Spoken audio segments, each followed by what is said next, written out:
Welcome, citizens of the solar system and beyond, to Something Who podcast. I am your guardian of the airwaves, Magic Mavic. We are broadcasting live from the secret jungles of Kemble. Ignore the screaming Vaga plants in the background. They've just had their afternoon feed. Today we finalise our alliance to conquer the UK TV review charts.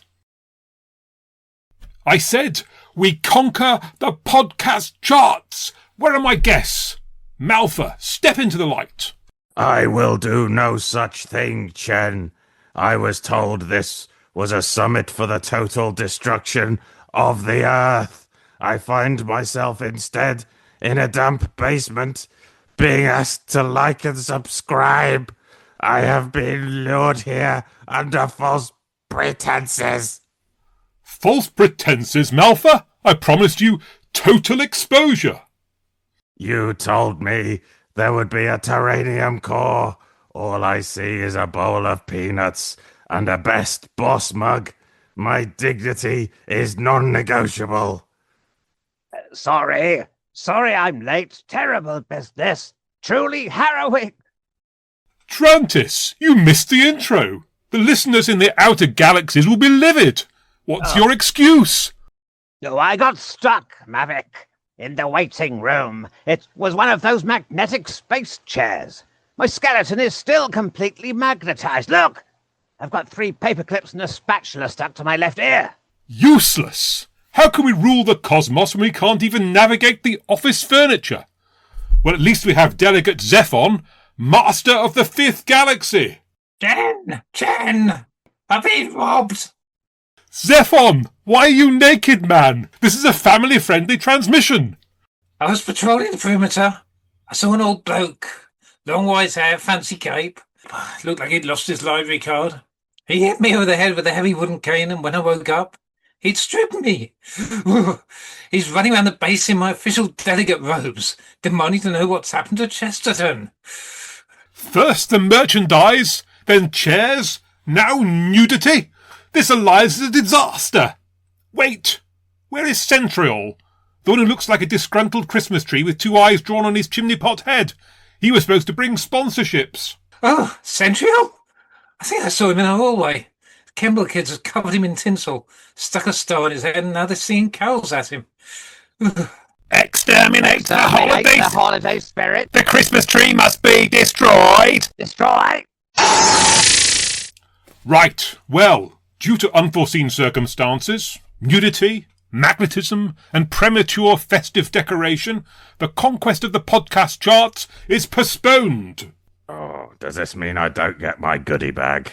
Oh, just take a handful of peanuts and get out.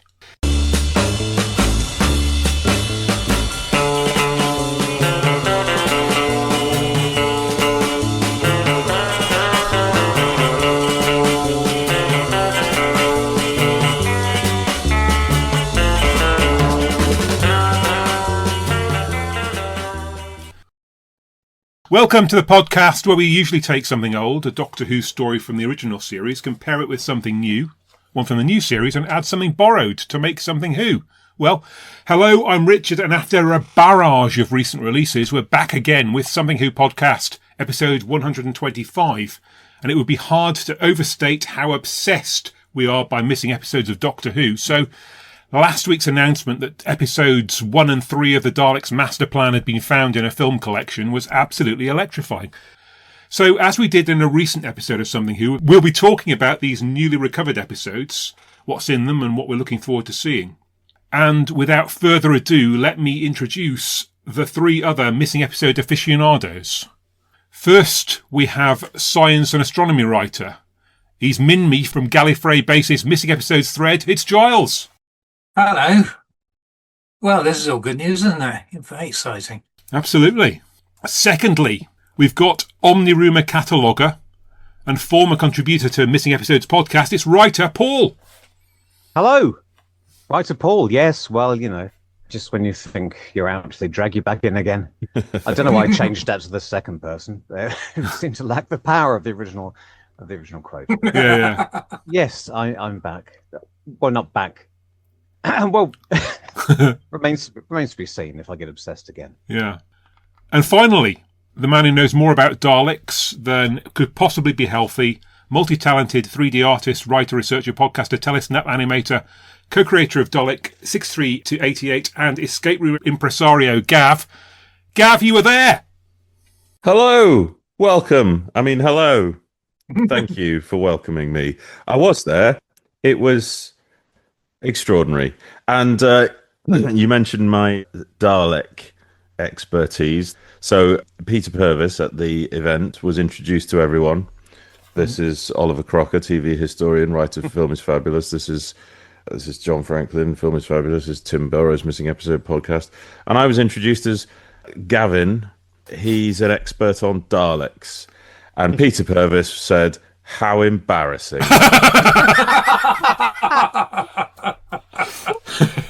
He's still got it.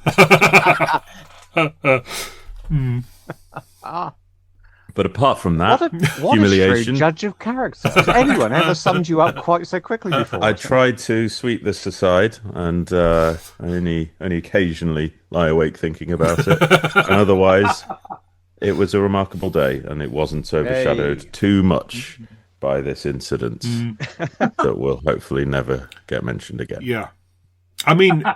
They obviously forgot in the intro all your many other talents.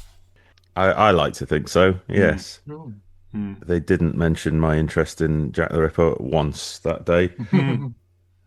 I squeezed it in a few times. Did you? I did.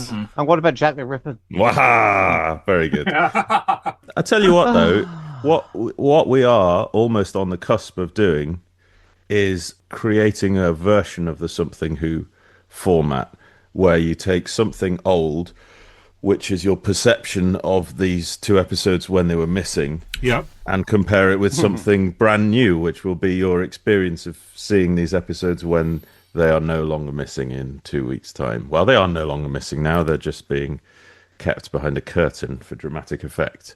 So it'll be a potential future reconvening to talk about them in a post-coital world. Yeah, it's probably just as well that we've got somebody thinking about, how to whet people's appetites for this podcast, since my marketing efforts are notoriously poor.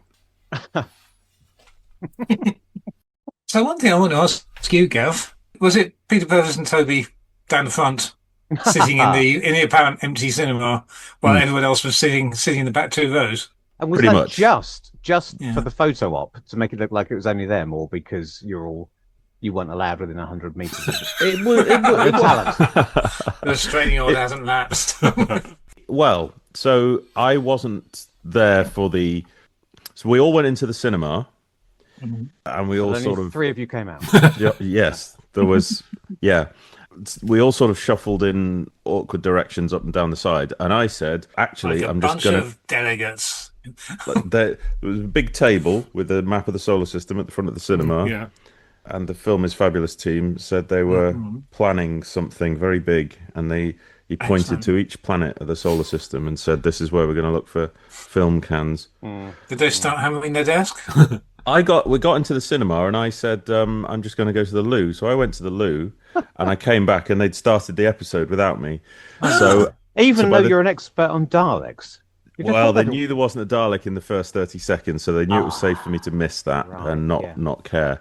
So I wasn't privy to the seating arrangement, but I think it's the most logical thing because, you don't want a bunch of nerds sitting in your back of your news footage. So it was just Toby and Mr. P down at the front for effect, and we just sat like... Also, we'd have been a massive distraction because we were jumping up and down and pointing to the costumes and things like that. So you've still got something to look forward to then on the 4th of April. The first 8 seconds that I still haven't seen of The Nightmare Begins, Yeah. The nightmare really begins. Yes. Okay, well, I guess we should probably start to talk then about The Nightmare Begins. Episode 1 of the Dalek Masterplan, written by Terry Nation, directed by Douglas Adams? No, Douglas Camfield. What am I doing? And I'm doing this with my normal aplomb in the back of my throat. So Giles and Paul and I have been watching I presume I've watched the telesnap animation. You might just have listened to the audio. How did you consume it? Can I just pull you up on a point of order there? Because there are no telesnaps for the Daleks Masterplan, That's right. so you made a fool of yourself there. True. Well, I watched the non-telesnap Only for episode animation. 2, ironically. Which is a part of the joy of this. I mean, there's missing episodes and there's missing episodes, and the ones with little material or no clips are so much more tantalizing, and the stories for which there are no telesnaps, it's just mind-blowing what we don't know. I mean, I don't know if you've been privy to the fact that Film is Fabulous put out an extra couple of photos today, but until this very day in human history, it was unknown what Roald and Lizanne looked like, their costumes, their outfits.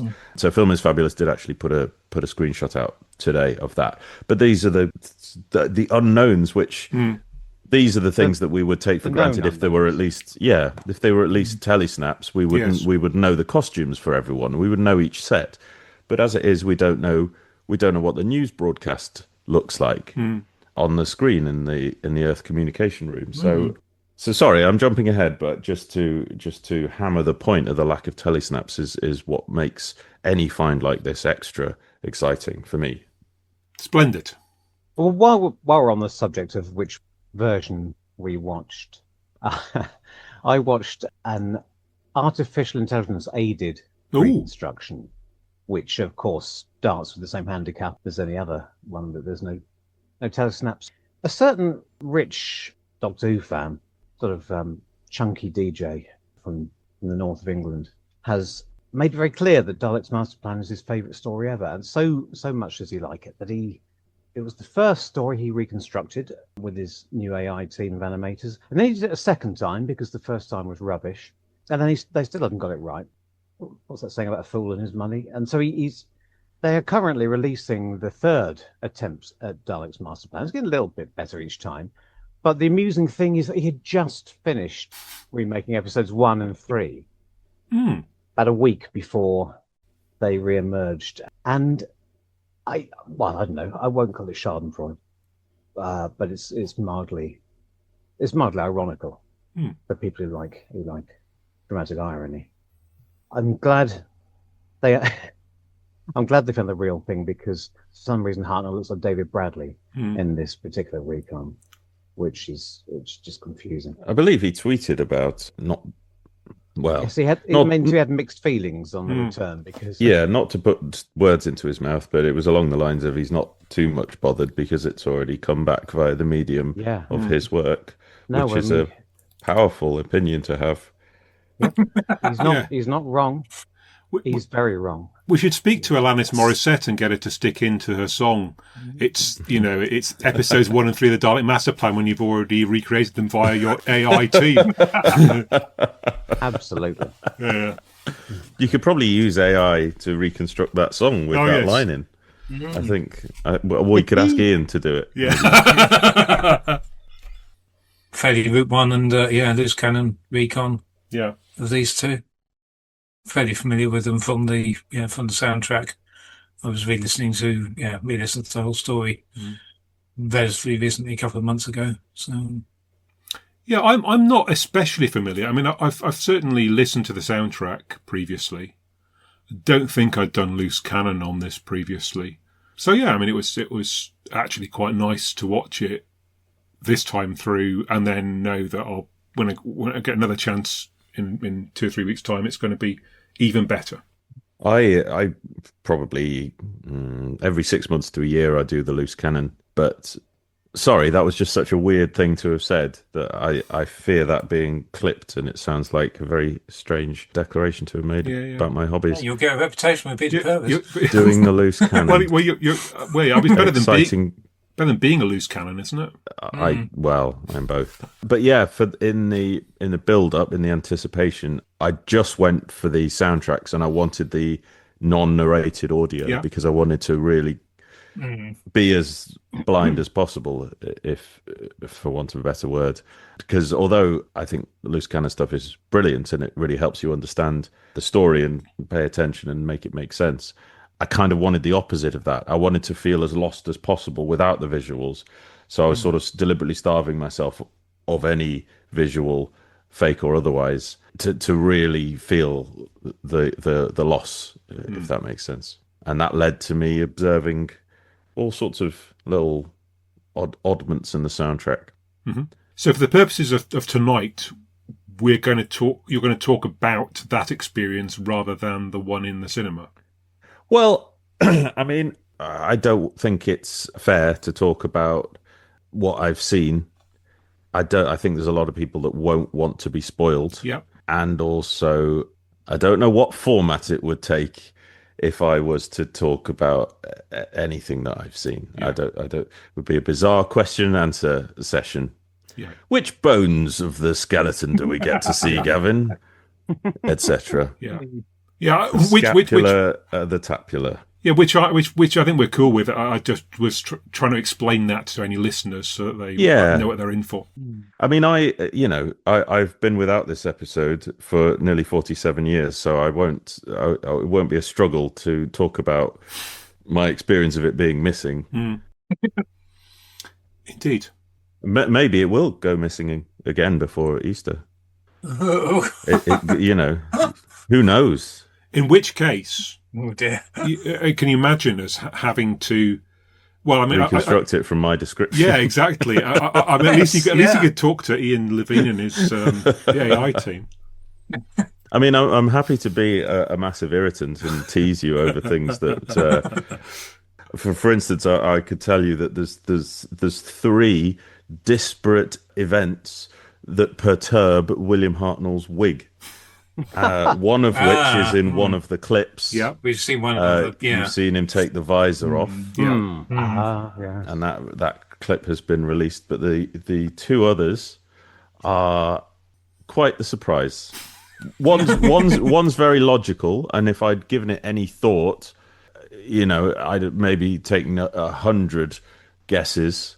And the other one, you could have given me 1 million guesses, and it would never have occurred to me to think along those lines. So there's stuff in it that's just a total surprise, and that's what really excited me. Not really answering the mysteries that I had about this episode, but just being completely shocked. Well, that's good. This is giving.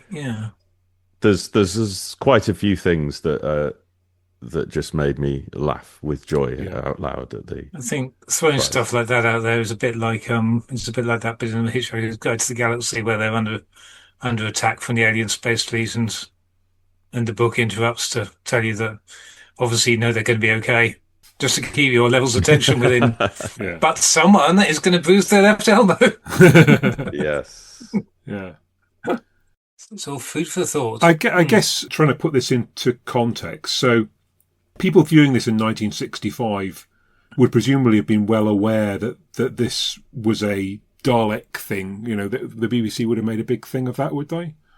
I mean, the characters aren't expecting to see Daleks at the start of the story. Vian and Gantry are going to be surprised, I guess, when the Daleks turn up, because they're just looking for Mark Corey, and his message about Daleks has never got through.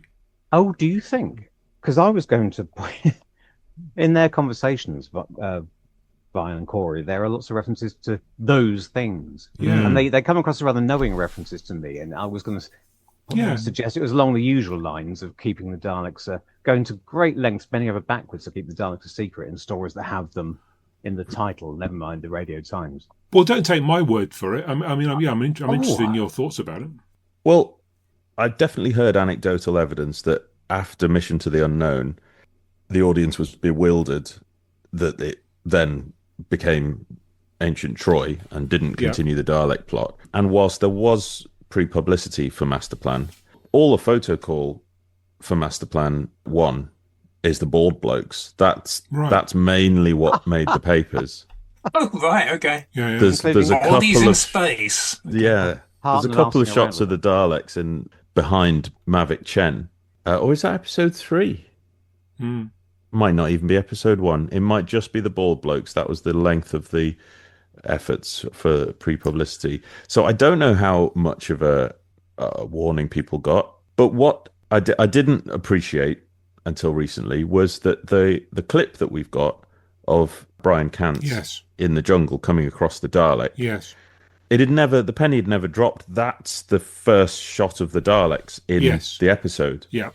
So that's your dramatic reveal, and they've put that halfway through the episode rather than holding out for the end. So maybe they decided not to hold off until the end of episode 1 because they had introduced them 5 weeks earlier and thought there was a reasonable chance people would remember. But was everyone very kindly humouring me in not pointing out that my so witty comment about hiding them when they're in the title of the story would have meant nothing because people only saw the episode title, not the overarching title, which would have been true of first part of Dalek Invasion of Earth and of this and presumably the Chase as well. So I'll shut up. Thank you for letting me escape with some dignity. I think the serial title did go in the Radio Times though and things, didn't it? So yeah. If you hadn't read that, I think that's fair. It's a different landscape now. I mean, yes, there were trailers, but it's not like the level of exposure for publicizing any given TV show is anything like what it is now. So you could easily have not caught the Radio Times listing, as you say, and then you would just get... Especially not if it was the only photograph was of Hartnell touching up some strange bald men. Bald men, yes. Yeah, so loose cannon don't really know what to do with the bald men in this. and certainly the soundtrack doesn't give you much to go on. But I guess we do get the other two in that control room or whatever you call it. And Voald, just run off and looked at the pictures. Wow. You'd think I'd remember something about this story the number of times I've had to comment on it. Is Roald only in this one episode? And Liz Allen shows up again. I don't think either of them do they? No, that's just this episode. I think they just basically function as a sort of Greek chorus for the Maverick Chen interview thing. Yeah, listening to that, I thought this has struck me on. It's quite a sort of. It reminded me a bit Blake 70. They're sort of repartee and it was sparring and so on. I've just watched one of everyone's favourite Doctor Who Doctor Who commentators, whatever you call them, reactors on YouTube. Has just switched to Blake 7 and watched the first episode, and it was remarkably similar, really, in the slightly darker, obviously, with what happens to Blake, but it was Terry Nation's mind, his world building, I think, was in the same area. He put a bit more effort into creating this. It's very localized, that what we see of the setup of. Where are they anyway? By the way, Ronald and Liz. Central Communication Earth. Okay. Central, So it's a very contained location, but there's subtly epic quality to the world building. He knows that the story's going to expand, so he doesn't have to throw it all in right at the beginning. And references to how long things have been going on, like the 50 years for the terrain. Oh, sorry, that's episode 3. It's a bit Holmesian in with his references slightly outside the story rather than just being completely. It's slightly reminiscent also of Philip Martin, Vengeance on Varos, the two people commenting on the politician. Yes, with different views on it. It's just nice to see things there that are there for colour rather than just because they have to be. It's not always the case, is it?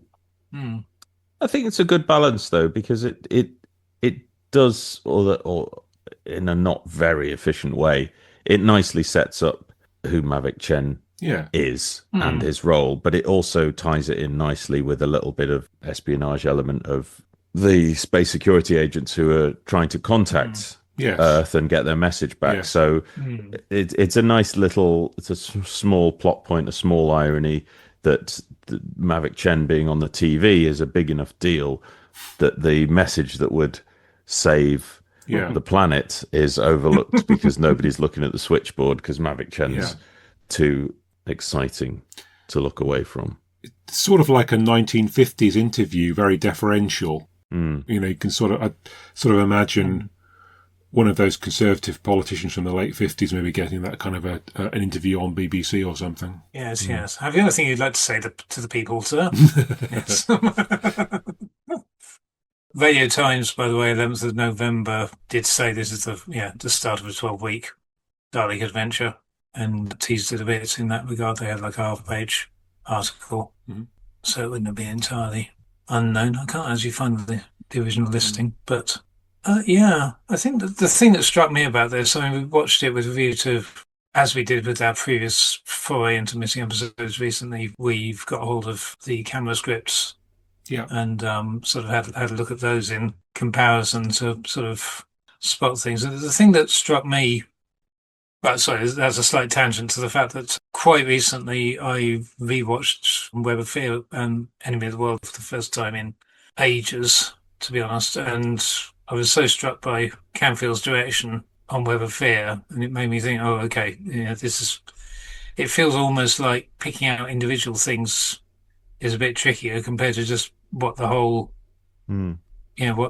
just the entire overall execution is just going to be visually interesting in ways that, maybe you can't pick up particular things, but certainly in some of those little clips that we've seen, that we've had released, like the way the shots are composed and, people at different depths from the camera and stuff like that is all, Yeah, that shot where the Daleks in the reception room, and one pulls away and comes towards the camera. We see it through the lattice, and then the camera crabs to the right, Hartnell in the foreground, in shadow.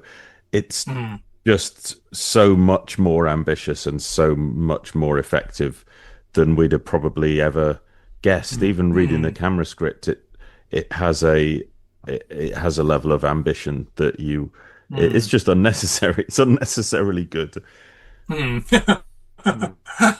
Yeah, picking out one specific thing that I would be interested to see, though, because I know, Gav, you've waxed lyrical, I think, when we were talking about Destruction of Time at the other end of the story, about Maverick Chen's exit from the story. I'm really intrigued to see the entrance, because the reconstructions and so on, they can't do anything more than just kind of put him there. Whereas looking at the camera script, it sounds like, okay, you see his feet first framed by two Daleks in the background, and you've had this, because we don't know. It sounds like it's fully and equally good and interesting way of approaching it. So I'm looking forward to seeing that bit, definitely. Yes, I mean, also I think so. Roald is echoing Chen's slogan, so that's quite a nice little moment. So we learn that he's a politician who retreads the same ground quite often. I mean, I'm keen to see more Brian Cant personally, because as a child of the 70s, I suppose I got to see plenty of him on Play School and Play Away, but it feels like he's not well represented by the Dominators. And we don't get very much of him in this. Is anyone? He's he's in and out of it in half an episode, but it'd be nice to see a little bit more of him. Another one of the Film is Fabulous' screenshots that they released. I don't know if you've seen Brian Cant and Nicholas Courtney together crouching in the jungle. And you can see his beard is significantly shorter than in the film footage that we've been used to seeing. Right. Okay. So that quite a jarring jump cut on the horizon. Oh, okay. Right. Which was also mentioned in paperwork. That there was in the production file. There's a letter to Daphne Dare. That's right, isn't it? No, Sonia Markham. Who's the makeup? Oh Lord. Let's just say the makeup department. Sonia Markham. Yep. Sonia Markham. There's a note to Sonia Markham that says Brian Cant's beard grows enormously in the space of 3 seconds. I've never had any trouble differentiating Brett Vian from Brigadier Lethbridge Stewart before, because obviously Courtney's not playing the same, because they're not the same. But there was just a moment here when he's being sceptical. Everything Brian Cant suggests to him, he just dismisses out of hand as preposterous. Just like, and I just got a flashback to the Brigadier talking to the Doctor, and it's, although he's rather grumpier than even the Brigadier on his worst day, it's suddenly, that's just the image that's fixed in my head. Irritable Brigadier, Brett Ryan. I guess if he is a descendant, the last couple of thousand years hasn't Has Big treated their Finish family covered this? kindly. Yeah, I mean, I noted that Courtney's first scene with the Doctor, he always seems to be threatening when he first turns up. True. Interesting. It was as well to see that because I felt that the based on the recon and stuff, it felt a little bit flat the arrival of the TARDIS in front of Courtney, and reading the camera script, it gives the impression of there's more desperation of Courtney's at his wit's end and his transmitters failing to get through, and then the TARDIS arrives, like a savior sort of right in front of him by the sounds of it. So it sounds, that sounds like an interesting moment. Yeah, and shortly after that, I'm intrigued to see how they get. So Stephen's out of it. He's been sort of murmuring and muttering, and then he manages to find the strength to hit Brett over the head with a spanner. So it'll be interesting to see how they portrayed that. Anyone noticed, looking at the screenshots that have been released, how is Stephen dressed in these scenes? He's sort of got it's quite open at the top. Is it a Trojan robe or something? I'm not quite He's sure. still in his Trojan Greek soldier outfit. You sure? Don't know. No, I'm not. Where can I I'm find wondering. these tantalising images, Gavin? The film is fabulous. It's the PDF of the. Oh, we talked about the ones released with the original. Press release. I can remember there being more flesh than I was expecting, but that's I think my brain has rejected it beyond that point. It might have been more than you're expecting, but was it as much as you were hoping for? Well, I'm not sure there's any fabric in that picture except the sling. Okay. Goodness. It is the sling that I remember now I come to think of it, yes. So you could well be right. Very racy for Doctor Who. Yeah. Well, the camera script says, or the costume notes for Brett Vion appearing on the 3D scanner says that he is topless. So we're expecting to see Nicholas Courtney's nipples. But we haven't got that episode. No.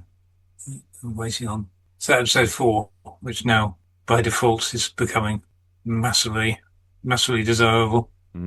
So we can see where this goes next and fill a gap, and that was the first 5. Yeah. Not like it wasn't desirable before, but yeah. Yeah, what's that line from the Doctor about is this in the solar system? A couple of things, yes, yeah. Is this the one where the solar system and the universe appear to be interchangeable? Not. Yeah, he's not. They're not hot on solar systems, galaxies, and universes. No. Yeah, we've been down this road before. Yeah. But the bottom line is it's not long after. Is it? When was the Great Debate or whatever it was called, Giles? Was that 20-something? 1920-ish, yeah. So it's, I mean, yeah, it's a itself, fair few decades.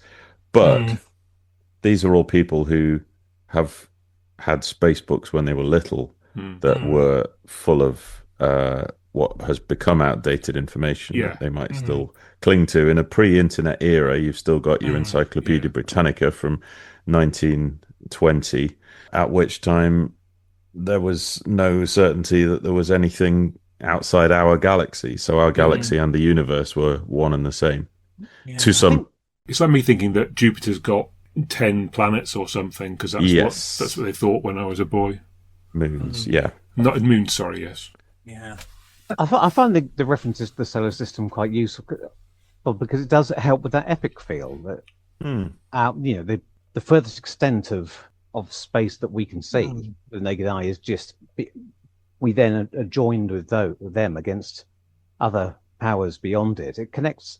It's all very well to go to another galaxy, as we did quite recently, Galaxy 4, It means nothing if there's no connection back to us here. I don't want to skip ahead, but in part 3, you get this slightly bizarre suggestion that Desperos is the solar system's prison planet. That's what I was going to say. Saying that out loud, I now realise that it doesn't necessarily imply that it's in the solar system, but I feel like it does. I feel like it does. Yeah. In which case... Because I feel like the one in this episode is it's reasonably well grounded because it's just after the Doctor's found Mark Corey's skeleton and he comments on it being human. Right, okay. And therefore says, can we be in the solar system or something like that, which seems like there's some logical chain of reasoning there. So, without getting into the air of just how much this Terry Nation wrote, I'm not necessarily bothered about how much the script he wrote, but the atmosphere is interesting because I think the starting point he was given forced him to do something slightly different, a bit just like whoever suggested bringing the Daleks in halfway through the episode rather than waiting until the end. And I wonder how much of it was planned by Tosh and Wiles, but the setup in the TARDIS starts, oddly and just gets odder, doesn't it, throughout this episode? We've lost all the stability, all the structure, all the familiar relationships. It's surprising that with that in mind, it's surprising that the Doctor isn't more edgy. He seems in quite a good mood considering where he's just come from. We've got giggly heart on back. But I think the only way I can make any sense of it, the one through line for the whole episode is how kind he is to Katrina. I mean, it could equally have been played the different way, that her naivety and innocence, I suppose would have gone on his nerves, and he would have been giving her the harsh side of his, what was the expression? Anyway, but he's got that twinkle. She brings something out in him that he likes, and he's very patient. I don't know. I think he thinks he's got a project on his hands that could be a lot of fun over the next 52 episodes. But sadly, it's not to be. Make sure she doesn't fall out of an airlock, and she's absolutely fine. Yeah. I mean, he by rights he ought to be as haunted by her as the Fifth Doctor is by Adric. Arguably more so because well, we're skipping ahead again, but the Doctor is the one who leaves the door open, and he sends her to go and see if he shut it properly. So not only does he let the convict in, but it's his fault that she's the one who meets him at the door. Anyway, contrivance upon contrivance. We've leapt ahead. Yeah, I think a couple of things that occurred to me with regards to watching the loose cannon reconstruction. So we've got the Kirk Gantry scene. What existing material do we actually have from this? Kirk Gantry scene, a few press shots, publicity shots. The model shot of the Spar landing. So that is the original, right? Yeah. Okay. And how did that survive? You'd have to listen to the Missing Episodes podcast. I probably would. Yeah. Not my department. No. Okay. Reese, I think, covers it extensively, but I've forgotten. But the other clip we've got the film inserts. We've got all the VFX film inserts. Oh, hence why the city lights shot is correct for the. Yes, so the city lights. That threw me because I saw someone did a comparison of the recent Superfan it's identical reconstruction where that dropped in the And we got the smoke overlay from the burning down the jungle as well. Yes, yeah. Interesting. Although what we don't have is the Spar flying through space. So what does that look like? True. Yeah. I think it looks like it's on a string. No. That's episode 3 again, though, isn't it? Yeah. Yes. Well, it looks like they're going to get sick with all that rotating. Yes, yeah. You know what? It's only just occurred to me, being very pathetic for the moment, it only occurs to me on watching it this time that Spar is probably short for space car. It is. They're referring to different models of Spar. Yeah. And I thought, okay, there we go. There's also a line of dialogue where they're talking about what's the best space vehicle. And one of them says the Spar's great, and the other one says, what about the flipped T4? And what you don't know is, because it's impossible to know, is that flipped stands for faster than light interplanetary travel. Oh, good God. I mean, wow. It's an extraordinary... I know. Yeah. Crazy. Okay. Wow. Okay. But in episode 2, do they nick the spar because it's the best, or just because it's the nearest one? It was the last. Doc thinks it's a mini supermarket. He's going in to get a meal deal. That's right. It's right. It's so near so spar, isn't it? Well, there is dialogue in Devil's Planet where they say it was the last to arrive, so that's why the Doctor must have stolen it. But Zephon says, well, it's a bit coincidental, isn't it? Yeah. So going back to Mission to the Unknown, we've got Daleks and some weird aliens forming a plot to do nasty stuff and go and hit the Earth. But there's no suggestion in that they've got a co-conspirator from Earth. So it must be quite a surprise, I suppose, for the audience to discover that they've got Chen on board, given that he seems like a politician, but he doesn't seem particularly devious in that first thing. So yeah, I guess is that the big? I mean, as well as the reveal of the Daleks halfway through, is that the big thing that? Gosh. Yeah, you spend the episode setting up Chen as a mildly divisive but generally beloved leader, and then the twist is that he's been a cheeky monkey. But weirdly though, in Mission to the Unknown, doesn't the council form and they say, oh, now we're all here, the meeting can begin. Yeah. Now we're all here except the one man who's the linchpin of the plan, because he's mined the material that will allow the plan to go forwards. It's almost as if they haven't thought that part of the plot up at the point that they're filming that. It's almost as if somebody said, hang on a minute, we can't hang a 12-part story on this bunch of D-list actors in rather unconvincing makeup. Yeah. Which one do you think has got the potential to step forward and be the front man for these? None of them. Okay. Except obviously it should have been the tree, Yeah. Ideally. Massive missed opportunity. Have we got more to say about this one, or should we start mining the next one? The only other thing that I noticed when looking through the camera script and that intrigued me, talking about comparison with Mission to the Unknown, because in some ways it's logical that they don't hold back the Dalek reveal, because that would really make a lot of this much more of a retread of Mission to the Unknown than it already is. But it's odd that the Varga plants don't really present a threat, so far as we can tell, in this. And I did notice the thing in the camera script. It says after the I'm going to have to find the thing. It's after the Doctor's found the skeleton, and there was an odd camera direction that made me think, I wonder what they do with that. But basically, it says, there's a nearby Varga plant, and the camera script comments on the fact that it's the remains of, what's his name? Lowry. Oh. Oh. I'm trying to find the thing now. And it made me think, do they? I wonder whether they picked up on that and given the small bits and pieces that, seem to have been picked up on. Aha, there we go. Doctor Who battles his way through the undergrowth. Narrowly misses a Varga plant, which he doesn't notice. Then he halts, I can't read the word, skeleton ahead of him, bends down and examines it.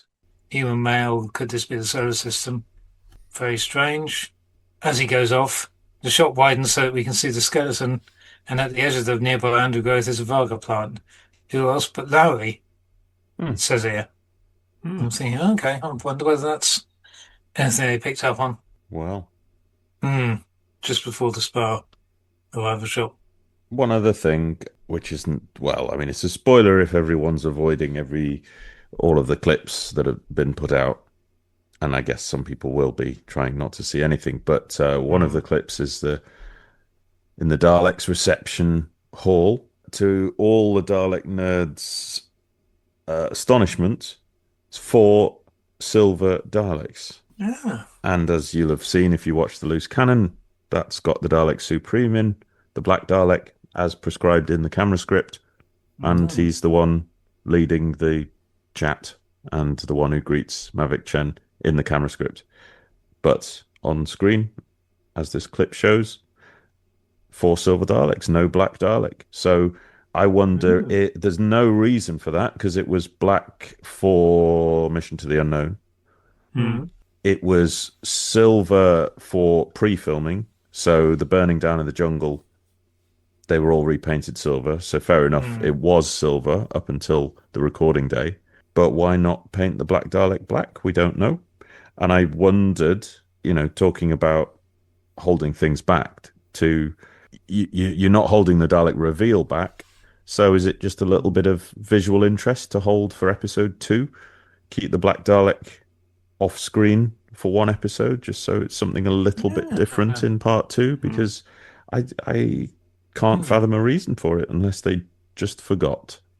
Be interesting to see in context, because now I'm trying to remember when it first appears in episode 2, whether it gets whether its first appearance is the kind of scene that works as a oh, here comes the Black Dalek scene.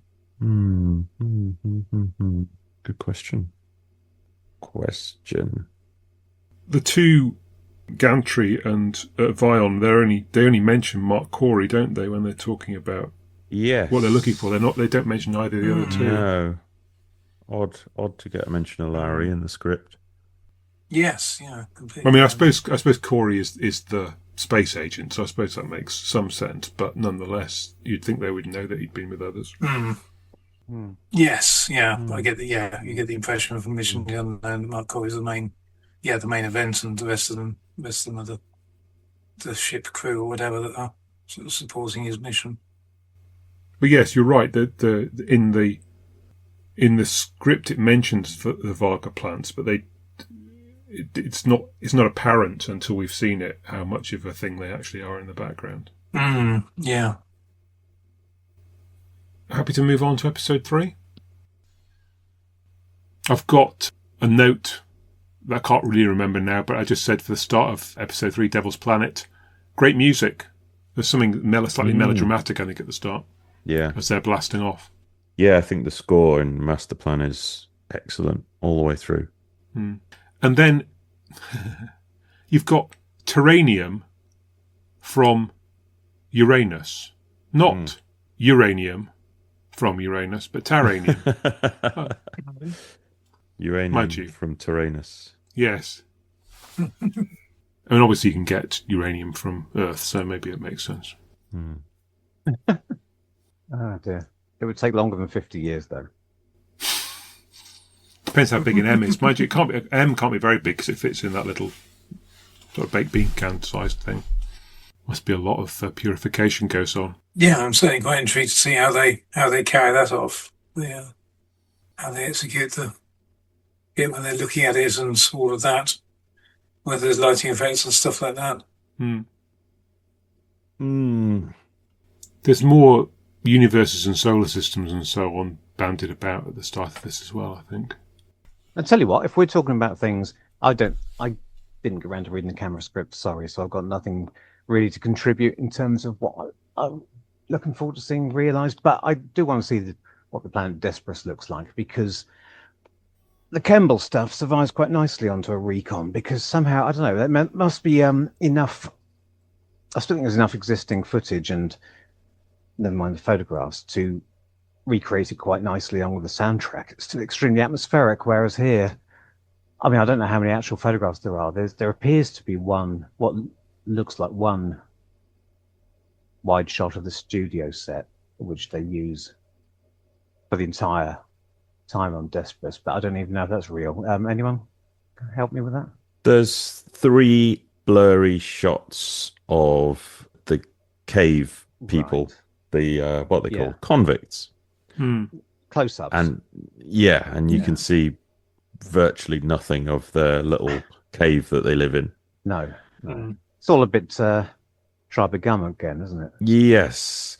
So we don't have any evidence of what their interior looks like. There's female convicts in the script that we've never seen. More than one. Please tell me. I don't want to see half a dozen men and one woman again, because it's bad enough on a nice planet, let alone I think there's more than one. It's all a bit misogynistic. I think the implication is that Bors is it the lead Yeah. Well, one of them, Dallas Cavill, whatever his name is, Oh, is it really? has got them captive, and they're all doing the business with the knife. All seems to be some gambit about whether or not he gets to keep the women. Oh, great. Okay. The outside with the outside the cave in the open air with the bats and shit. Have anything of Yeah, there's one. Well, there's a bit of jungle visible in one photo of Kirkson being attacked by the screamer, and the screamer's like a rubber pterodactyl at the top of the top of frame. Yeah, but you can't really make out much. They're really bad clack. pictures. Clack, clack. But they're bad pictures. You can't see anything of the environment really, and kind of jealous of you listening to just the soundtrack. I think I should have done that because it's in a very small sense, my enjoyment of these 2 episodes on reconstructed form hinged heavily on how much source material they had because the people constructing them, for better or for worse, didn't have the resources to invent something.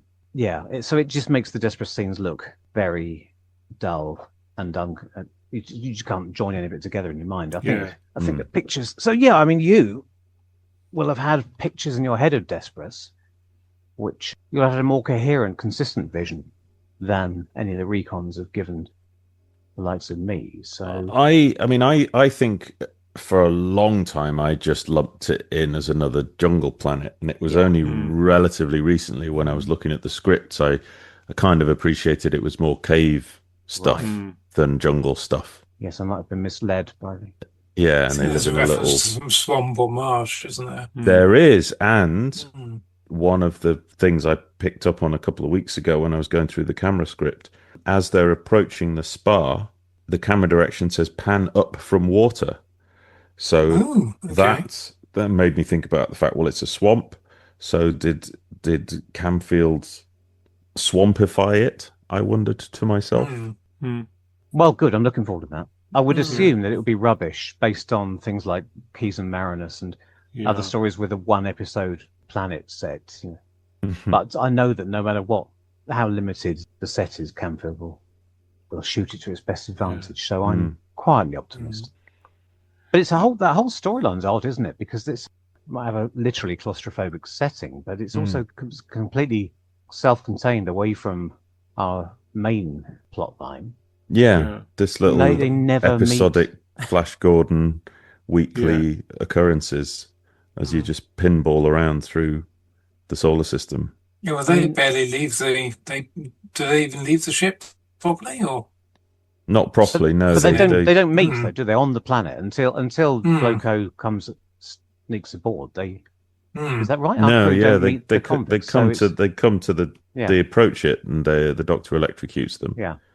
It's odd plotting, because I mean, in the Keys of Marinus, I don't know, I keep going back to that, but I mean, each week, the whole point of going somewhere new is that our heroes get into some sort of B-movie scrape in the new setting with the new villain of the week, and here you might have expected the same, but for whatever reason. But amazingly, in this brief period, Nation constructs this little gaggle of convicts with their own inner turmoil and gives you a few minutes of setup of their little dismal existence and the struggles they have against each other. And it's a fascinating little bit of Nation's skill to just give you a few strokes of the brush to understand the plight of these people, and a lot of inconsequential stuff and infighting. Very Blake Seven, I think. Yeah. Yeah, I mean, perhaps the fact that it's so low key throughout the episode makes the final moments that much more of an impact. That could well be it, in which case that's very advanced of storytelling of Mr. Nation to play with our expectations. Because ultimately it's like carry on. The Galileo 7 springs to mind, where you learn nothing of the natives attacking the Enterprise shuttle, except they just that's what they do. They just throw spears and rocks. And in terms of the Doctor and companions and their ongoing plight, that's what would be expected. Is, oh gosh, there's a threat outside, there's natives outside, and they're banging on the outside of the ship. But no, you get this whole setup of their lifestyle and problems and knife envy. I'm quite intrigued by that bit after the electrocution, because I'd always thought, oh, the screamers are probably all just done with sound, with sound effects, and then you get the one rubber pterodactyl. But there's a reference in the camera script to after Balls and Garge, I think the other one, are electrocuted and knocked out. Supposedly the screamers start sweeping down and pecking at them, or like darting down towards their prostrate bodies. Prostrates. Yeah. They're pecking the prostates. Good Lord. Yeah. It's what the long beaks have evolved to do. Yeah. So, I'd be interested to see whether that, given it made it to the camera script, you kind of think if they're not going to do it, then... There's nothing in the audio about that, though, is there? No. I don't think we hear any screamers after the electrification. Ooh. Or are you trying to can't let remember. us down gently? Maybe. So going back a little bit earlier in the episode, so I'm intrigued that the camera script mentions representatives in the scene that includes Zephon and the Daleks, but there's no lines as such for anything. Is there anyone in other the than Daleks. cast list on the front page? Because that will tell you for sure who turned up on the day. If you have a look at the front page, it'll list any extras playing delegates. So if they're not there, then I wouldn't expect any extra delegates. Oh, right. Okay. So who's playing Central? We've got Beatrice Greets and Renee Heath, who are presumably the other two women. The two women in the cave. We've got Jacqueline White and W.J. Matthews? Wow. M.J. Matthews? I don't know. Giles, why didn't you sit that close to the microphone all the time? Because sorry, did that have well, the echo disappeared and you sounded was there an echo? Oh, okay. Intriguingly present. Oh, yeah, wow. you were suddenly very powerful and in my face. Oh, right, okay. Yeah. But now you've gone back to to sounding like you're in a cupboard again. Your chair positions are inadvertently undercutting the potential power of your discourse. You need to lean forward all the time. Oh, okay, right. There we are, 125 episodes in. And finally, and this is going to completely screw up Richard's levels for the entire recording. Right? No, you got start doing it now. You're still not. You're not at maximum power. Oh, it was when you sprung forward and your forehead was nearly touching your monitor. That was right, because I was trying to read. It's probably because I was around here. Yeah, so there you are. That's it. What, just God, bloody man. Either move your chair forward or move the was microphone like, back. Is it a pedal? Is it just the god of thunder? You sound like $1 million. Yeah. Oh, okay, right. We're leaving this bit in. It'd be rude not to. Yeah. So potentially behind the curtain. So what we're saying is that although there are representatives mentioned, there's nobody obvious in the cast list that could be them. Well, there we go. Well, I wouldn't get too excited then. Not even cardboard cutouts of them at the back. Could be. Is it in the right-hand column or the left-hand column? Because the right-hand column is the rehearsal script side, and the left-hand column is what's basically approved for camera recording. So the right-hand column can often represent an intention carried over from the draft script that was that never got vetoed beyond rehearsals. It's in the running order. Vetoed? It's in the what now? It's in the running order. Page 10, scene 5. Daleks Supreme, representatives Mavic Chen, Zephon. Oh. Oh Well. Well. Okay, well, let's moving away from that particular mystery. Dead end. I'm also intrigued that they bother to play the magnetic tape of Mark Corey's message, which tells them nothing that they don't already know. Well, quite. And what voice is that? Who is it? This is not a rhetorical question. I keep forgetting to check. It's not Edward D'Souza, surely, because it's a different bit of speech. It's not the same recording. They wouldn't have got D'Souza back for that voiceover, would they? Is that in the cast list? Ooh, It's unclear. It's probably Donald. Unclear. I wonder if it's an uncredited. Let's have a wee look at the old not- Shannon Sullivan. It's not in the cast list. Shannon's going to be on the ball. I trust Shannon. Cast. Is it in the grams? Scene 6, Dr. Stephen Vett, Katerina, Corey's voice. Gosh. What about the voice? No, it just says Corey's voice in the running order It's a character. as a character. Scene 6. The voice of Corey. This is the voice of, yeah. When they shoot Zephon, the Daleks, is that because they don't need any of the Fifth Galaxy? Basically, they've got fed up with Zephon. They says, "Look, we don't need. I don't care how many billions you've got. The lot of you can go. You're out of our alliance. You've naffed us off. We're quite happy." them all with the same brush. Yeah. One duplicitous seaweed-headed man thing speaks for them all. And it wasn't even his fault. No. I tell you one camera direction that excited me and interested me and intrigued me. Yes. I can't remember the precise wording, but when Zephon is about to be exterminated, Yes. the camera script says he is terrified, or he looks terrified, or words to that effect. So it's an interesting prospect for an alien with no face. So Yes, yeah. you can look forward to that. Absolutely. Does he manage? Does he have to act with other parts? Yes. Does he do jazz hands, basically? He tries to put his fist in his mouth, but then realizes he doesn't have a mouth either. The art of course acting. Have you seen the screenshot that was released over the shoulder? Yes, yeah. That's just, it's a work of art. I mean, Seen it, memed it, yeah. Camfield's just framing these shots so beautifully, because that set is really small, it's really narrow, but he's getting around how narrow it is by stacking these characters upstage and downstage. Yes, yeah. And that Dalek just lurking in the background. It's really nicely done. I did a really crap cut out of the distracted boyfriend meme with the boyfriend looking away from Brett Vine and eyeing up Zephon.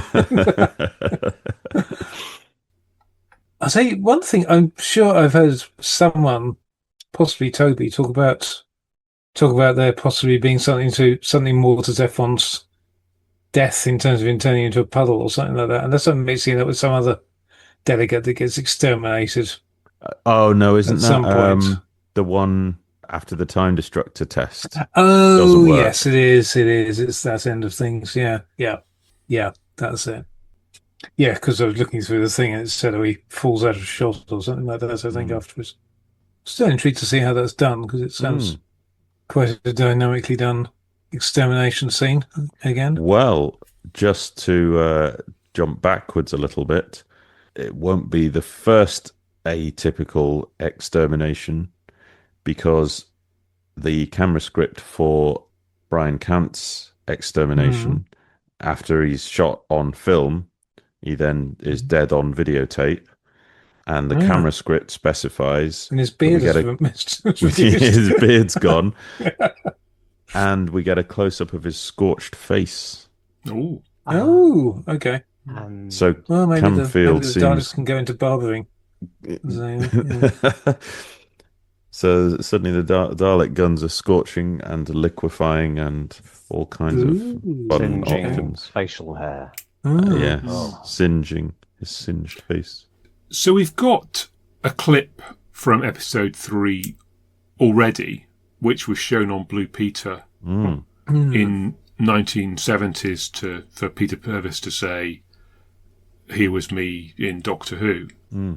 So do we believe that that was a different film copy of the episode from the one that we now have, or was it the same one that was used for Blue Peter and has now turned up in this collection? I guess there's no way of knowing either way. That's a very good question, and I don't know the answer.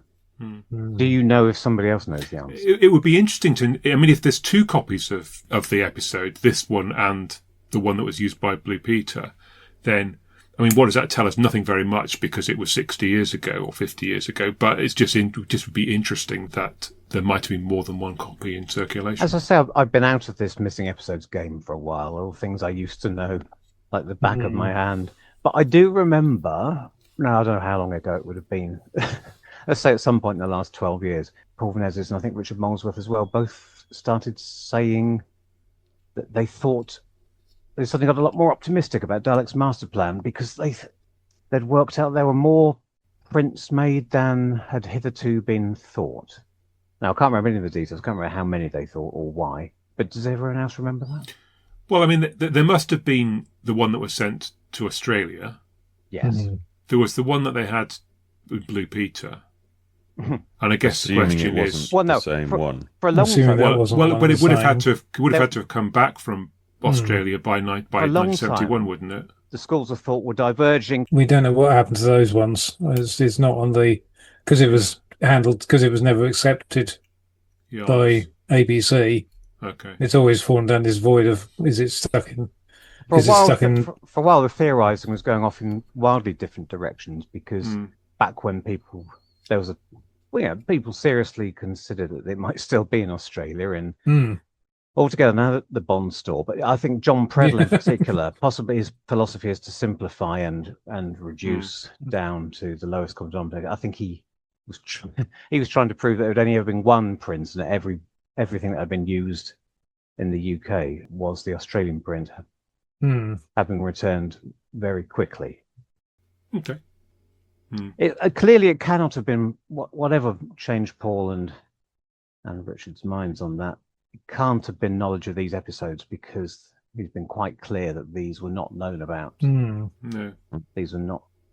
But this stuff that John Franklin's talked about the engineering test prints or whatever, whatever the terminology is that applies to these, I guess if they got wind of that, and then suddenly you have at least got effectively a duplicate set of everything being yes, indeed. made. You've got one more set than you, and because it didn't, you've got one more set that you might have been budgeting for. Yeah, just if you're just thinking about the ones that are sold, sent overseas. So these are they're termed cutting copies. Yes, yeah. Which is the term. So that's they are technical review copies. Right. So that makes more sense. you strike a print. Yeah. And then you review it to see if it's error free, basically. And the bit that I'm still not clear on is if that technical review copy is deemed perfect, is that not the copy? If your technical review is a big tick, why would you then go, yes, well done, now do a second one exactly the same and we'll send that to Australia? A trifle wasteful, wouldn't it?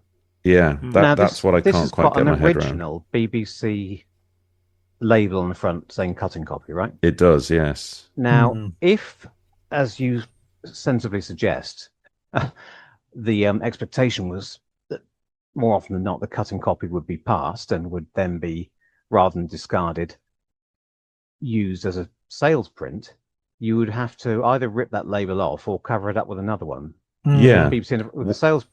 Now, if I'm assuming that we've never found a returned sales print that had a cutting copy sticker underneath it. This is the thing, isn't it? So why does the term cutting copy exist if a good cutting copy becomes a sales print and a rejected cutting copy would be in the bin? So they surely would have to be in the bin, otherwise we'd be floated with more. Yeah, so surely you would only have two labels: reject and approved for sales. What is a cutting copy if it's not one of those two?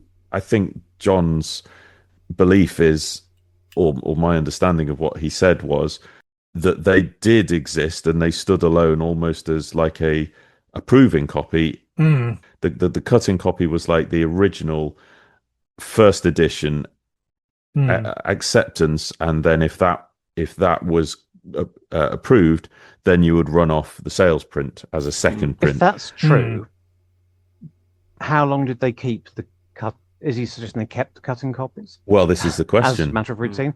And how does he know this? Because I assumed I was rather surprised when he was talking to Tim on that podcast about this, that he had so much technical knowledge of some very obscure parts of the BBC system. And I assumed he must have got it from the collector who had this film print on the basis that he was an ex-BBC employee. But I now gather he wasn't. There's another step in the chain missing. And well, John is just part of the research process. Film is Fabulous is just doing ongoing research with the cooperation of De Montfort into what was the ecosystem of film. Well, they're doing this oral history film recording kind of stuff. And, yeah. So he is interviewing all kinds of people relating to the film production process. So, I mean, I very naively, I thought the BBC was striking their own prints. It never occurred to me that they had contracts with photographic labs to make all these prints, and that there were multiple labs, and that they would have the negatives. And they held the negatives. Yeah. It makes sense now, but I just somehow thought it was all done in the BBC basement. The only time I'd ever seen any reference to anything like that was on recent Blu-ray documentary. It's for Pertwee Story, and they go into detail about how the film sequences had been, not the sales prints, but the film sequences for the episode had been sent off to an external company to. I forget what the relevance was now. Did you? But anyway, it was long. The other thing, just going back to cutting copies, is the episodes. I don't know how many of the 4. At least 2, I think, of the Ice Warriors that we've got are cutting copies. Yeah, I think that's the other one I've heard of. Are they the only ones cutting copies we've ever found? Well, this is the other problem: is the number of instances where the film cans have not been retained or not been inspected. So without the cans, half the paper trail is. How would you know? Yeah. Because I think there were 6 Doctor Who's in this collection, and I think the labels on the other cans might not be any help whatsoever. I think there was a lot of like can swapping and blank labels and that kind of thing. Well, because this, Nightmare Begins has got the Executioners written on it as well, hasn't it? It does, and yet the Executioners is and yet the Executioners is another one of the ones that's in this. That was in his collection, a dupe of that.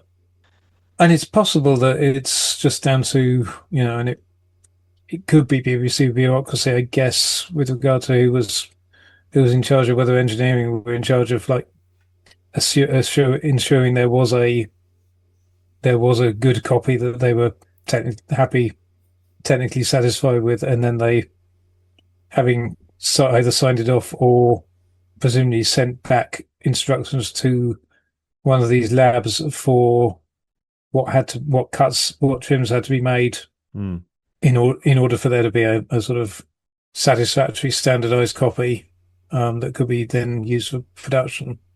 It's possible that engineering just authorized that and then thought, well, whatever enterprises want to actually order up for sales that's their problem. Our job is just to ensure there is a up to standard negative ready for them to use. That does have a ring of truth about it, having worked in various organisations that are a bit bureaucratic. It has been suggested that if the quality of either of these episodes in their raw form wasn't good enough, then these are rejected cutting copies. And presumably they don't look like they're flawed anyway.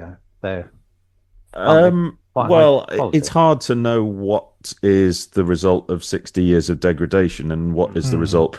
I mean, I saw the raw scans, and there's definite problems.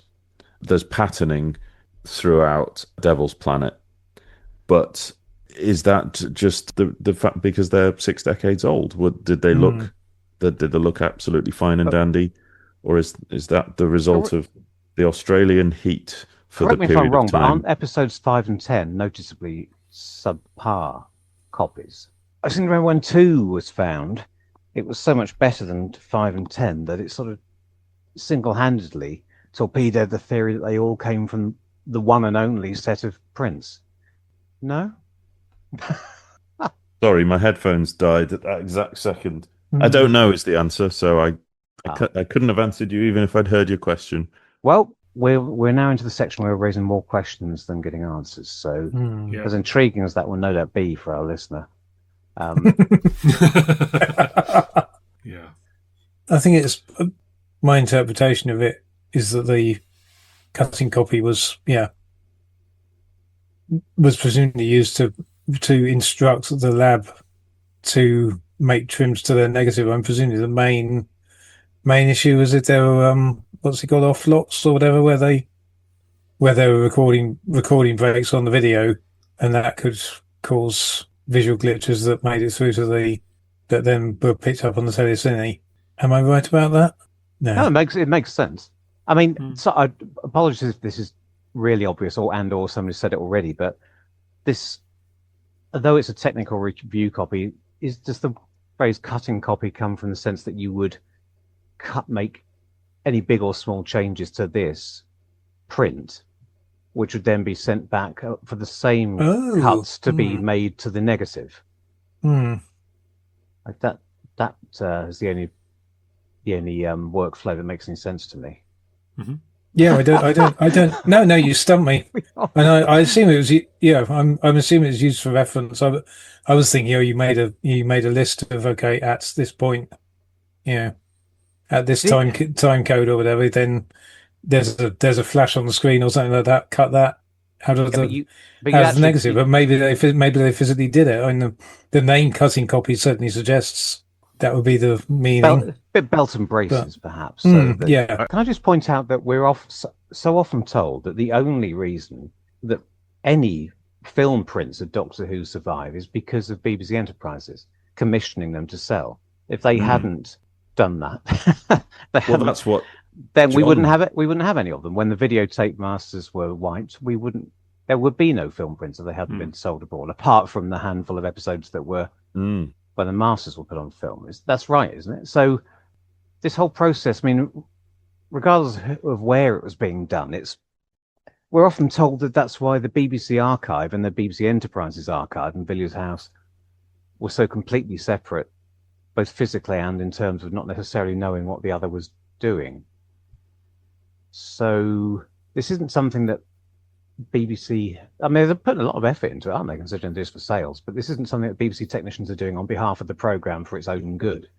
This is all just to create a copy they can sell. Yes. Well, you've also got the question of, you have got the internal review. I know that was brought up in the context of Feast of Stephen and the possible survival of Feast of Stephen and things like that. I remember that being discussed, that they would occasionally, they would order up for the sixth floor or whoever, if there were programs of interest. And particularly if everyone was working on Christmas Day. They would order up to check them over before broadcast. After broadcast, like sixth floor, looking at so it's more looking at output or someone for not from a technical standards point of view. I think just from the point of view of wanting to look at what had gone out, because presumably not everyone could be there watching. The head honchos on the sixth floor or whatever couldn't necessarily watch everything live, and there might be programs that they wanted to review how it had gone. Along those lines, there was a discussion on the forums around the same time as what I was referring to earlier about the possibility of more prints of the story as a whole. I feel like it was posited not by an excitable fan, but by one of these people in the know, that there may have been a technical review copy of Feast of Stephen, for whether as a matter of routine or because, as you say, of the Christmas Day factor. I mean, goodness me, they can't have recorded everything to film just... Could they? No. We've got all these cutting copies piling up at Villiers' house when they could be selling them. Has anyone checked with Hugh Weldon's mum? Maybe so I'd like a copy of all of that from. Yeah. So was Day of Armageddon a cutting copy, or do we not know? Don't know. Was that in its original can? I think it was. But Oh, he kept it in a Tesco carrot bag for 40 years, isn't he? I think it's floating around somewhere. It was last sighted about 10 years ago. I think Reese was trying to track it down. Okay, well, there's plenty of. I think the theoretician, have raised plenty of questions for you, research-based people to go off and answer for me while I just sit on my nice, comfy sofa waiting. Is that all right? Take your time. And on a more mundane level, there's a much more mundane level. There's a lot of interesting sound effects and things that go on when they're fixing the ship, and there's all sorts of weird pushy sounds, and I can't remember what. There was some weird repeating sound effect, I think, just after they land on Desperus and are trying to do something. And I was thinking, what's going on there? The clicky clacky noise. Maybe, yes, yeah. I'm intrigued, see how all that plays out as well. And whether we get to see any planets on the screens of because I think Katerina makes a reference to the globe they're approaching or whatever, and you do see a bit of that in the surviving clip. They look at the monitor and say we're falling into the gravitational thing of that planet. What does he call it? The gravitational. It means to say pull, but he says point. Yes, something slightly off. Ridiculous. How can he cast somebody like that as the Doctor? It just undermines the credibility of this man as a scientist. That and his wig. Should have been you, David. Oh, are we done with this segment? I hope so, because we've been talking for an hour and 3/4. Or something. Yes, that's long enough. That's as long as the first 4 episodes of Daleks Masterplan, I think. Yeah. So that's rather self-indulgent of us. Do you think we've missed anything, Gav, or do you think we've done a decent job of discussing what's in it? I mean, I just have broad points on re-listening / watching. I was struck by the fact that for me, the Desperus stuff, or the Devil's Planet, was in my mind always characterized by the convicts and just the convicts. And on recent revisiting, I was really surprised how late into the episode they turn up. There's a lot of mucking about on the spar and arguing about their flight path and power supplies and that kind of thing. It has a sort of visceral quality, all of that Desperus stuff. I think episodes 3 and 4 are the real core of what Nation wanted this original story to be, and what his space security TV spin-off would be like. Quite unpleasant and gritty and espionage and convicts and space. When he finally got round to giving the chance to do that with Blake Seven, of course, he veered off course almost immediately. The first episode and a bit of the second are like that, and by the middle of the series, it's gone high camp, never to return. Interesting. Is it interesting? Maybe. The only other thing I would say is what an extraordinary couple of finds. To get episodes 1 and 3 when we already had 2, to get the opening 70 odd minutes of Masterplan uninterrupted.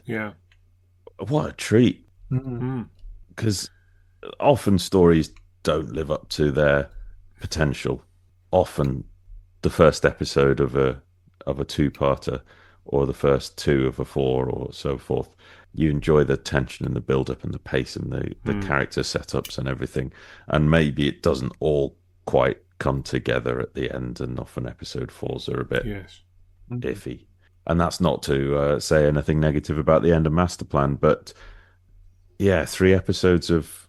It's not all build-up, because it achieves altitude quite quickly, but there is still an ongoing sense of urgency and tension, and they're all trying to get somewhere. They're trying to get back to Earth with this vital information to save the planet. And it's just got an urgency and an intensity that, certainly from what we've seen of the Escape Switch, is that the episode we've got? Yeah. So it takes a turn. towards the end. 10, yeah. It's still good, but, Hmm. Egypt and the meddling monk are as far from Desperate as you could tonally imagine. Yeah. Now, as much as I've always liked the epic 12-part Dalek Masterplan, you do get the sense that I've always had the sense that maybe there's a really good 6-part story around the outside with a GUI center of 6 parts of filler. I've never been quite sure of the numbers. I mean, that's a bit too blasé to cut it in half like that. I can't remember whether episode 6 is in the form of fashion. It's starting to water itself. Well, 6 is where Spooner starts to write it, isn't it? So, yes, if any of it came back, not that one would be greedy enough to specify, but I mean, I've always hoped it would be more from that exciting, overarching story. And anyway, yes, we just need the last 2 now. And I don't care about the middle ones. In fact, I'll throw 10 away, I think, and just find some way of editing. I think if we could get 4 and 12, we could probably all die happy. Cool. Well, falls in the bag, really, isn't it? I mean, come on. We're so close. It feels like bad. it's. Yeah, you can feel its fire. Yeah. Did you use that gag on your videos, or was it Toby? Oh, of course, 6 is Coronas of the Sun. Just I'd be intrigued to see whether it has any Coronas or any sun in it, because apparently no particular sign of either. Randomly, yeah. Oh, you're taking me back. Okay. Well, I think we'll say thanks for that analysis. We'll take a break for now. We'll put out this as a separate standalone episode, and then we'll be back shortly.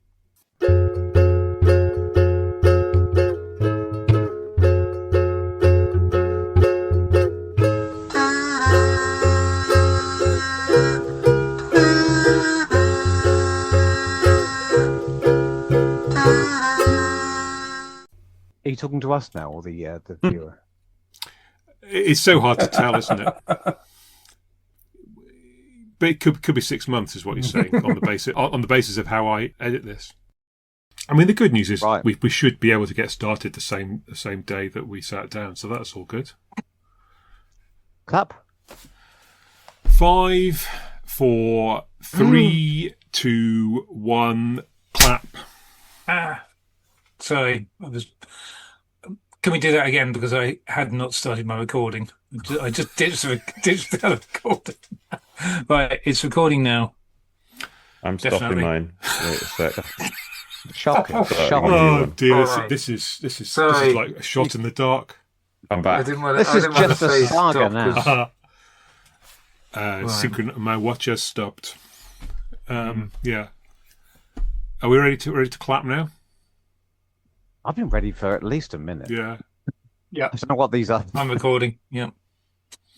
Bloody amateurs. 5, 4, 3, 2, 1, clap. Zephon, why are you naked, man? This is a family friendly transmission. I was patrolling the perimeter. I saw an old bloke, long white hair, fancy cape. Looked like he'd lost. I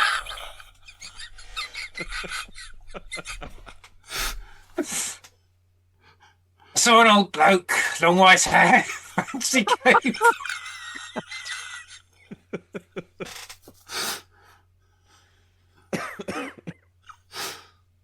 Oh gosh. I was patrolling the perimeter. I saw an old bloke, long white hair, fancy cape. Looked like he'd lost his life. Looked like he'd lost his library card.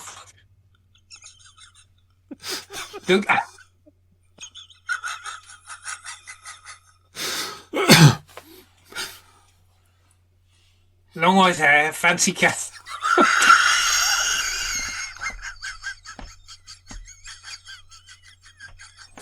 Oh, God.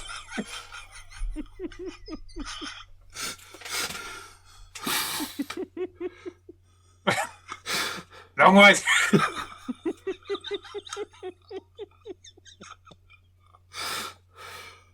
Well, at least we get it all out of the way in rehearsal. long white hair, fancy cape. Looked like he'd lost his library card. This is genuinely a bit where you can catch. You can cut this. Can I? Yeah. Yep. There we go.